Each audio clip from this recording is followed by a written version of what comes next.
distingués invités, Mesdames et Messieurs, en vos rangs, grades et qualités, je vous souhaite à tous et à toutes la bienvenue au pays de la Teranga et à Dakar, ville cosmopolite, symbole de la diversité de l'Afrique et lieu de brassage de toutes les cultures du continent africain et du monde. C'est un honneur pour moi de prendre la parole ce matin pour ouvrir une conférence aussi essentielle que celle consacrée à la fiscalité de l'économie numérique en Afrique. Un sujet qui n'est plus un enjeu d'avenir, mais une réalité urgente à laquelle nous devons collectivement répondre.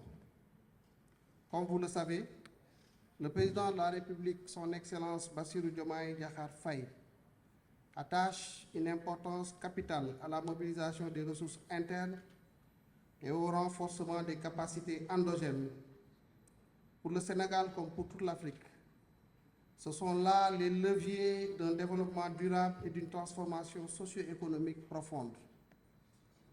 Cet engagement requiert la participation et l'implication de tous les acteurs sur le continent, en particulier la Fondation pour le renforcement des capacités en Afrique.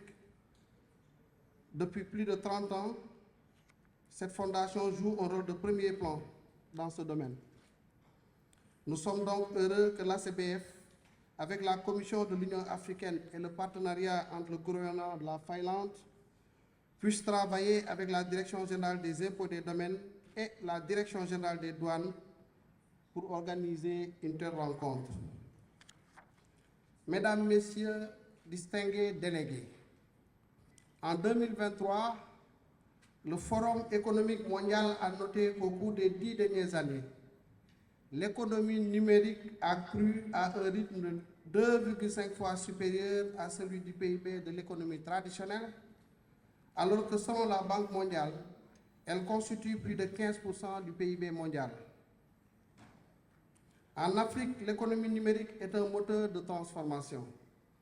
Avec 70% de la population âgée de moins de 30 ans, un taux de pénétration d'Internet en hausse, 27% en 2023, et une adaptation massive de la mobile money, 1105 milliards de dollars ont transité par les comptes de mobile money sur le continent durant l'année écoulée, ce qui représente une augmentation de 15% par rapport à l'année 2023.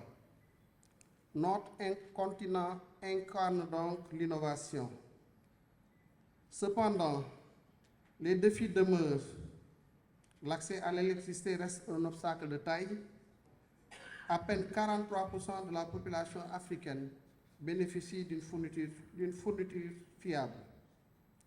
Le continent enregistre une perte annuelle de 60 milliards de dollars en raison de la non-numérisation de la collecte des impôts et des flux financiers illicites.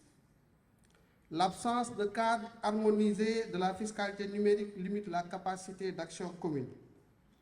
Pourtant, l'agenda 2063 de l'Union africaine et la zone de libre-échange continentale africaine, ZLECAf, appellent à une fiscalité équitable et à une souveraineté numérique. L'heure est venue de traduire les intentions en une réalité tangible. Mesdames, Messieurs, distingués invités, le Sénégal s'inscrit résolument dans cette dynamique. Avec le New Deal technologique, notre pays compte investir 1 361 milliards de francs CFA pour financer le plan d'action constitué de 28 réformes et 69 projets. Sur le plan fiscal, le Sénégal a adopté en 2023 une taxe sur les services numériques ciblant les revenus des géants de la tech. Une initiative audacieuse, mais qui doit s'inscrire dans une vision panafricaine cohérente. À cet effet, pour bâtir un avenir équitable et renforcer notre intégration, je propose que notre réflexion s'organise autour de 3 piliers d'action.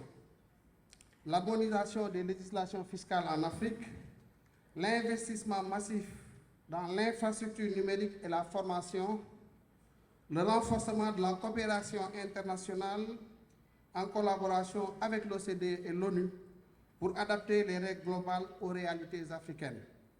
Mesdames, Messieurs, distingués délégués, ce débat n'est pas qu'une réalité de fiscalistes ou d'économistes. C'est aussi une question de justice et de souveraineté. À travers cette conférence, il s'agit d'examiner les voies et moyens de garantir que chaque pays, chaque citoyen bénéficie équitablement des richesses générées par la révolution numérique. L'Afrique, continent dynamique et jeune, est à l'avant-garde d'une révolution digitale sans précédent.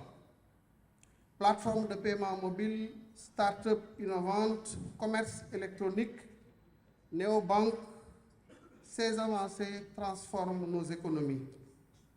Mais si cette croissance n'est pas encadrée par des politiques fiscales adaptées, elle risque de creuser les inégalités et d'épuiser nos ressources. Ainsi, 3 questions essentielles doivent guider nos travaux. Comment capter équitablement la valeur créée par les géants du numérique, souvent hors de nos frontières? Comment moderniser nos systèmes sans étouffer l'innovation? Comment garantir que les recettes collectées servent à bâtir des États solides, à former nos jeunes et à protéger notre environnement? Je vous invite durant ces journées à penser ensemble, à innover ensemble et à agir ensemble. Car c'est par la solidarité, la vision partagée et la coopération panafricaine que nous pourrons écrire un chapitre africain de souveraineté financière et de révolution numérique inclusive, durable et prospère. Sur ces notes d'espoir, je déclare ouverte la conférence internationale sur la fiscalité de l'économie numérique et vous remercie de votre aimable attention.